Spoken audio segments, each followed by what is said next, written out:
So let's talk about, I said corruption is far more accessible in Eastern Europe. The reason I said that is because firstly, I live in Romania, which is a beautiful country full of beautiful people. I was living there and people often say to me, why do you live in a corrupt country? And my argument was, every country's corrupt. If you think America is not corrupt, you are living in a bubble. The world is corrupt. England's corrupt. They're all corrupt. The EU is corrupt. Russia's corrupt. Every country's corrupt. I would rather live in a corrupt country, considering that they're all corrupt, with corruption that's more accessible to myself, than in a country where they're going to pretend there's law and order unless you reach a certain level, and then you can access the corruption. I'll give you a very simple example. If you are, let's say, the husband of a senator, for example, and you DUI, let's just make this up, hypothetical. This would never happen. This would never happen because, for sure. You know, like this kind of stuff doesn't happen. The greatest country in the world. There's no way that husbands of senators don't drink. They don't just DUI. Well, let's imagine you did, right? In America, you get off with it scot-free. But if you're a single mother or you're a single parent and you're out there working a minimum wage job and you're trying your very, very hardest and you have kids to raise and you get a DUI, you're fucked.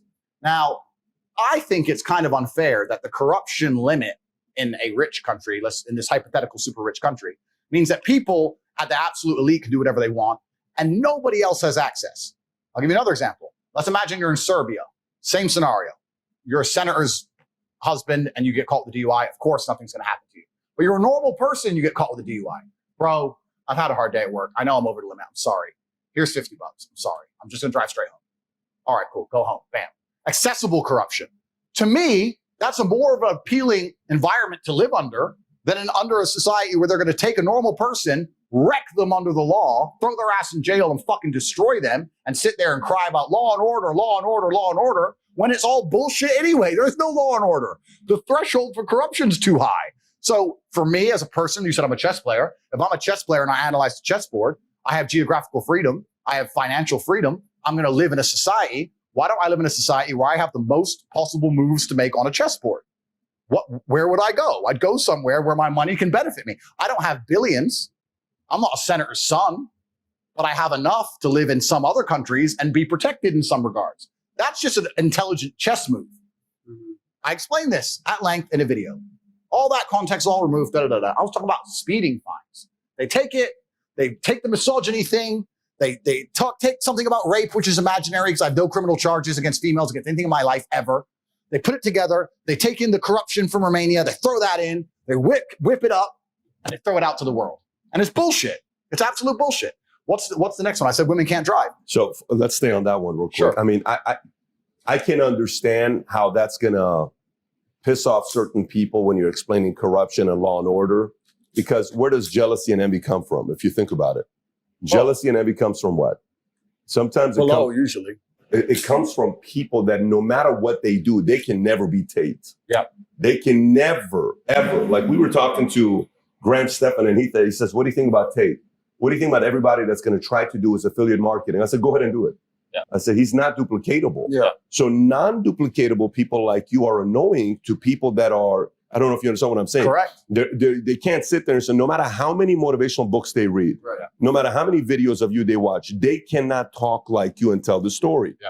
That produces envy and jealousy. Right. And you can see how someone like this can be taken out of context saying, he must be a criminal for wanting to go to a place that doesn't have law and order. Absolutely. And I understand why they would say that. Now, what's actually interesting is Bucharest, the capital of Romania, where I live, is statistically 25 times safer than a city like London. It's not even a dangerous place. It's the most Christian country on earth, 99.3% Christian in the last census. There's churches everywhere. It's highly religious. It's a very nice place. It's just a different economic bracket. It's nothing to do about Romania specifically. If you go to any second world country in the world with a different economic bracket, the corruption is going to be more accessible. The price is lower. Humans are corrupt. Every single institution on the face of the planet that is run by humans, which is currently all of them at some degree, is corrupt. All of them. Whether it's doctors, financial, judicial, law and order, the monetary system, it's all completely and utterly corrupt. And to sit here and believe that any of them are just and fair, I think we've just learned in the last few years that we can see that even simple things like keeping people alive, even medicine, is completely corrupt from head to toe. All of it is. So you have to understand that. And then you have to look at the chessboard and go, okay, if it's all completely and utterly corrupt, and I understand that there are certain people who get to play the game on cheat mode. Do I want to be able to play the game on cheat mode if I'm going to try and be the best version of myself? Well, yes, I could possibly do that in Nigeria. I could play on cheat mode. I could possibly play on cheat mode in Croatia. I could possibly play on cheat mode here. Here, I have to stick to the rules. If I have to obey the rules of chess against a person who can move their pieces however they want, I'm going to be perpetually crushed for eternity. So it makes that's just smart business sense to me to sit there and go, you know what?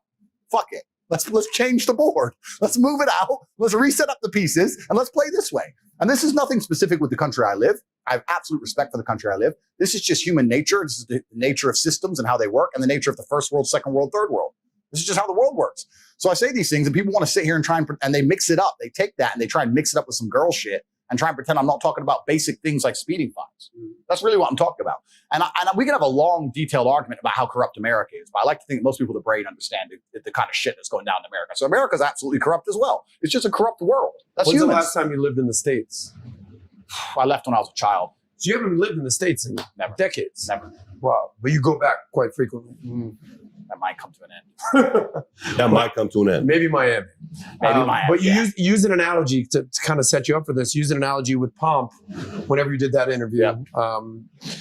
You said, listen, if you two basketball teams, you play a pickup game for $10,000, no referees, no judges, no nothing, just go for it, guys. Do you think there'd be any cheating going on? Fuck yeah.